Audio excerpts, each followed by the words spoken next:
My cousin stole from our family business, so I let the footage decide his fate. My family runs a small convenience store, and for months inventory kept disappearing in ways that didn't make sense, whole boxes vanishing overnight, and the safe coming up short by random amounts. And every time we tried to figure out what was happening, my uncle would blame customers or rush through the books insisting it had to be bad counting.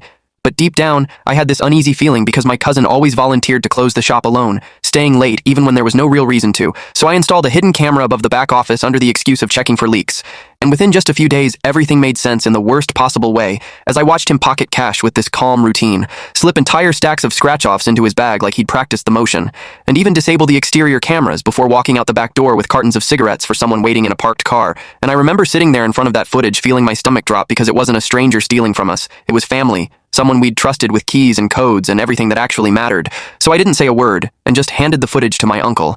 And he stared at the screen like he didn't even recognize his own son, replaying the clips over and over with this hollow quiet that filled the whole office, each rewind cutting deeper than the last, like every second of video was rewriting the way he saw his kid. And when he finally confronted my cousin, the boy tried to deny everything with this loud fake anger that didn't match the guilt in his eyes. But the moment my uncle told him the police were already reviewing the evidence, all that bravado collapsed, and he just stood there shrinking into himself, mumbling broken excuses about stress and money and how he didn't mean for it to go this far.